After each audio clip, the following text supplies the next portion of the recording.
everybody, it's Strut Alexander, and welcome to another Wellness Wednesday here on Strut Majorette Dance Fitness, where we talk about how you can have a happier, healthier mind, body, and spirit. So today we're going to talk about stress relief now. Not now, but right now. If you're watching this video, you are probably stressed out. I don't know what the cause is, but I understand it. Trust me, I have been there. What is stress? It is literally a physical response to a change around us that requires action or attention. Now, what's interesting is that we experience stress all the time, but it's the level of stress that matters. I mean, we experience stress when we hear the baby cry, or when we hear a car honk its horn, or we're in traffic, or any of these little things can cause us stress. But then sometimes you have big stressors, like your boss won't get off your back about something, or you have problems in your marriage, or your kids won't listen to you, or you have this huge bill, or you have all these tests and finals, or whatever's going on in your life. When it becomes chronic, constant, then you feel desperation. So what I want to do is offer you some really easy and quick things that you can do to experience stress relief now, because I know that's why you're watching this video. So let's go ahead and jump right in. So first, let's talk about some mental symptoms and solutions to stress. The first one I want to point out is anxiety. Anxiety is when you feel nervous, like you're like, ooh, what's going to happen? There might be a little fear there, and you're just like, ooh, worry. A really simple solution is what I just did. Breathe. When you breathe, you regulate your nervous system, and this helps reduce the anxiety so that you can at least think from a better place, and you can actually process things mentally a lot better. So what I want to teach you is a technique called box breathing. You might have heard of this, but it's where you just pick a number, and that's the number that you keep to breathe in, to hold, to breathe out, and to hold. So if you do a 4 count box breath, then it's 4 seconds breathing in, then you hold that breath for 4 seconds, then you breathe it out for 4 seconds through your mouth, preferably, and then you don't take another breath in for another 4 seconds. You can count in your head, you can count out loud, you can watch a seconds clock go by, whatever makes you feel better. And the longer the seconds, the calmer and the faster I feel calm is what I've experienced. So most people start out with 4, especially if you're not, someone who can take super deep, long breaths. Just start with 4 seconds and then add another second and work your way on up. I try to do up to like 7 seconds and then hold for 7, breathe out for 7, hold for 7. And that really calms me down in just 3 breaths. I only need 3 of those and I feel like a ton better. So if you are feeling anxious, then this is a really simple way. Just box breathe, and it brings that anxiety, that mental stress down. The next mental symptom that I want to talk about is overwhelm. We all know what it means and what it feels like to feel overwhelmed. So what is the solution? Under stimulation. Now, this is not really a concept that people talk about because they're always telling you, do this, see this, eat this, breathe this, go here, blah, blah, blah, blah. Well, all of these things are stimulants that your mind is processing. In fact, everything you see and everything you sense is something that is stimulating your mind mentally. So when you have too much going on, then you might get you just be like, I just can't deal with you. You have a need, you have a need, you have a need, you have a need, or you have a demand. Everybody wants something from me. I'm overwhelmed. I have all these deadlines, blah, blah, blah. When you have understimulation, it gives your mind time to just disconnect and just be. So what does understimulation look like? The fastest thing you can do is close your eyes. When you close your eyes, there is nothing within your visual field. And if you are in a quiet place, that quiets the noise in your environment, which quiets the mind. You can also make sure that you're not touching anything distracting, like make sure you're not in a cold room, make sure you're not sitting on a heck of hard chair that really hurts. You're gonna start to become very aware of your surroundings when you're understimulated, because less things call for your attention. Therefore, whatever is within your sensory field, that is going to gain your attention a lot faster. And that's okay. Whatever that little thing is, maybe it's like a little creak in the floor, or maybe it's a voice in the distance. It doesn't even matter what it is, because whatever it is not associated with what is overwhelming you. And if it is, then maybe you can block it out with some white noise. You can get a white noise machine, or you can listen to like classical music or instrumental music and close those eyes and play that music really low. Don't listen to it, just play it in the background. And that understimulation is going to help you calm down. It's going to take your focus off of all the distractions, and it's going to give your mind a chance to stop running. It's going to give your mind a chance to say, okay. And you might even find yourself breathing more, which we already talked about as a solution to anxiety. So the third symptom of stress is anger. You might have a lot of stuff going on and it's really making you feel upset. Whatever the reason is, valid, okay? How do we combat anger? We use intense physical activity. I know anger is like an emotion, it's a mental state, but when you are physically active, you are exerting that anger in a healthy way. You are literally taking that energy, because anger is a source of energy, and you are putting that energy and transferring it into something else. Maybe you're jump roping. Every time your feet are hitting that floor, then you are getting that anger down. Maybe you're punching a punching bag. Maybe you're just running as fast as you can until your lungs are like pounding against your chest. Maybe you're dancing for an hour. Maybe you're swimming. Whatever your activity is, it is transferring that negative anger out into the activity and out of your body, and all that's left is calm, or even those happy hormones start popping off, right? Because when you move, you get that dopamine, you get that serotonin, you get those endorphins. So that anger just kind of melts away, and then you can think more rationally, you can think more reasonably. So those are 3 mental symptoms and solutions you can do to get rid of stress now. So let's talk about some of the emotional symptoms that you might be experiencing. One thing that stress brings is unhappiness, or a feeling of, like how you feel, I don't know, I'm okay, I'm fine. The meaning of unhappy doesn't mean that you feel sad. It's not the same as sadness. Unhappy, it just means that there's an absence of joy, okay? That's basically unhappy. It's like, I'm not sad, but I'm not joyful, I'm not happy. So what is the solution to that? Because that unhappy stage can be causing you stress. Laughter, okay? And I don't mean that you have to make jokes up, because I'm not the best at jokes, especially when I have to do them on purpose.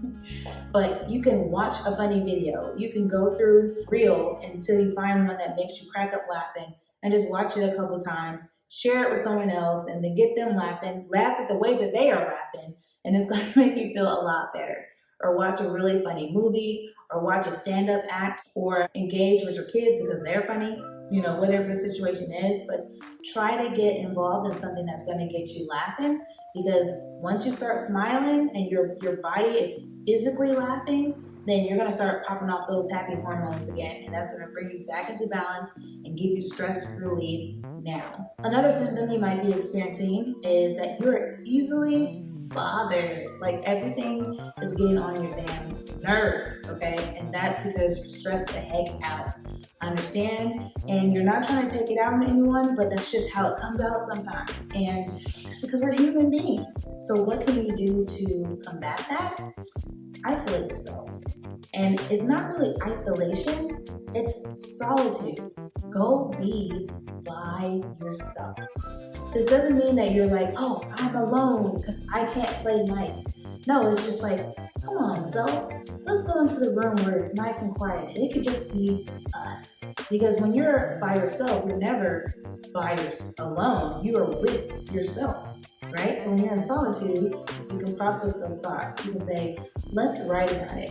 Come on, self, let's go in here and write in our journal about everything that's bothering us, that's stressing us out, and that can make you feel better. Or, come on, self, we're just gonna go put on this face mask and we're gonna sit in this bathtub and we are gonna chill because we're just so bothered right now. So I'm gonna take care of you and it's gonna be about you and that can reduce your stress. Or you're talking out loud to the mirror, you're talking out loud to yourself, or whatever you wanna do, but you're doing it in solitude. This can help easily fix those feelings of being so dang bothered. Because once you have that dose of solitude, then you're able to function socially a lot better. If you're an introvert, you know exactly what I'm saying. If you're an extrovert, you're like, I thrive from being around other people. Well, when you're stressed, it might make things worse. And everyone should learn how to have serene solitude in their life. So that can really help you manage those feelings of irritability and just everything being on your nerves. Another feeling you might be experiencing emotionally from stress is the feeling of being jaded. This is a hard one, right? I'm not talking about those people who are just simply pessimistic. Jaded is when you're just like, oh, you're expecting the worst. It is pessimism, but it's more than that. It's kind of like a person who lives by it. At this point, they're just like, what's so good about today? Oh man, you're like, the sun is shining. Yeah, but there's a big old cloud right over there. They can only see the bad. It's not because they're a bad person or they're just a grumpy person. It's because they're stressed. It's because they have so much pressure on them that it really does block their ability to see the good in things because they're just under so much pressure. So if that's the state you find yourself in, a simple solution is to vent. Let it out. It's okay to be negative. I know what you just heard me say, like, what? Yes, it is okay to be negative, to get it out of your system. Am I saying that you need to go off on people and pop off? No, that's not what I'm saying. I'm also not saying you need to just vent to any and everybody. That's not the kind of energy you want to spread. You want to contain your venting by asking someone you trust, someone who's not going to judge you or try to advise you or anything like that, and just say, hey, I just need someone to listen, someone who is calm and mature, and they are not stressed out. You do not want to vent on someone who is super stressed out just like you are. You want to vent to someone who you trust, who is calm, who is level-headed, and who is ready to receive your vent. And then you just let it out. You want to talk about how so-and-so did you wrong and how dare they give you that project last minute, how dare they throw you under the bus and say something crazy to an email or whatever the situation is, and just let it all out.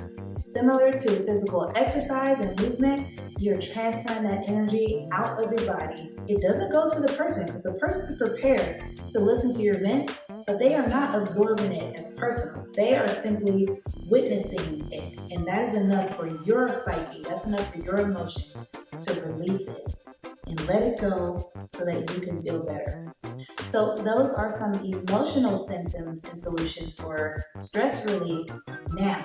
So let's talk about some physical symptoms and solutions that you can do. So one thing you might hear children say when they're stressed out is not, oh, I'm so stressed. Oh, this is giving me so much anxiety. Children don't talk like that because they don't have those words and they don't have that awareness. What they might say is, my tummy hurts. If a child's tummy always hurts, it could be stress. Something in their life is causing them so much pressure that their body is having a physical reaction to the situation. So if you're that person and you also get tummy aches when you're really stressed, a quick solution for stress relief now, and I'm going to say it again. Quick solution, stress relief now, is temporary. It does not fix the problem. None of these solutions actually fix the stressor itself. It just provides you with some relief so that you can figure out how to address the problem. That's what this entire video is about. But a quick solution to a tummy ache caused by stress are poop poses. Yes, a poop pose, okay? So a poop pose is usually like a yoga pose that you will pick that helps your body with its digestion, okay? So the easiest and the best poop pose that I like to do that will relieve a tummy ache is child pose. I'm gonna post a picture on one of these slides to let you know what that looks like, and that improves your digestion. It lets your blood circulate up to your mind because your head is down, and it has all of these other benefits that I'm going to list here on the screen. but it also helps you poop. And it also helps you literally to like pass gas. And that is a sense of release as well. So you are literally releasing tension in your body that will help you relieve your stress. It sounds crazy. I'm telling you, it sounds crazy, I know. But it really does reduce your stress. So if you find yourself having physical pain in your tummy, try some of these poop poses and see what it does for you. Another physical symptom of stress is back pain. So me, when I get stressed out, I know for sure that it's not a physical thing, it's a stress thing when it happens in my wings. So in between your shoulder blades, like in your back right up in here, when I start feeling stress and that tension in that area is really tight, it's really stiff, I know it's stress. And when it's down here in my lower back, it's usually something else. Or if it's really low or like in my shoulders, for me, I don't carry a lot of stress there. I do have tight shoulders because that's where I store trauma. I store it in my shoulders and I store it in my hips. But when I'm stressed, it's in my middle back. So a simple solution that you can do is to stretch. And there are a lot of stretches you can do, but that mid back is kind of a hard place. So I'm going to show you some quick moves that you can do to get that middle back. This one is just a simple one. It's a wall pose. And so you press your hand up against the wall and you move your body. You'll feel it in your shoulder first, but it's also getting to that back. And then you can do the opposite, this one. So you've seen this one a lot. And then just move your body with it until you feel it pulling in your middle back. Another one you can do is hug yourself as tightly as possible and then lean forward. And this will help stretch your back. You can also touch your toes. That's a really simple one. If you can't reach your toes, then bend your knees until you are able to touch your toes, because the further you go down and the more you put your head down, then the more you stretch your back. When you keep your legs straight, then you're going to stretch your hamstrings, but your goal is to stretch your back. So bend those knees generously and reach down for your toes. The last physical symptom that I want to talk about are headaches, dizziness, and trembling. So if you see that stuff has got you all jacked up and your hands are shaking, it doesn't have to be like wildly shaking, like, you know, got something else going on, but you just notice that your hand is shaking, or you notice that your body is shaking, or you have this huge headache because of all the stress. Water. Drink some water. I know that sounds too simple, but I'm telling you, water heals so many things. And drink a lot. Don't drink a ton, but drink like a full glass. And it literally will make you feel better for several reasons. One, your body is like 70% water, so you probably need some more anyway. So you're hydrating yourself, which relieves a lot of other symptoms in the body, which means you're going to feel better physically, which is going to reduce that stress. So is it directly going to hit the stress? No, but it's an indirect approach to managing your stress by getting your body physically regulated. Because you feel a physical symptom, you're going to treat it with that water, and that's going to reduce that symptom to help you feel less stressed. Again, none of these solutions that I've talked about in today's video will help you get rid of the stressor, so the source of your stress, but it will help you experience stress relief now. And I want you to know that you can address the problem. I don't know what's going on in your life, but there is a solution and you can do it. And if you can't do it by yourself, reach out for help. Talk to someone you trust. Talk to a professional. Read a book. Google it. And knock it out, because you deserve to live a life that is full of joy, not full of anxiety. So I hope that you found this video helpful. Let me know which one was your favorite tip, and I'll see you on the next Wellness Wednesday. I'm Janae. Peace.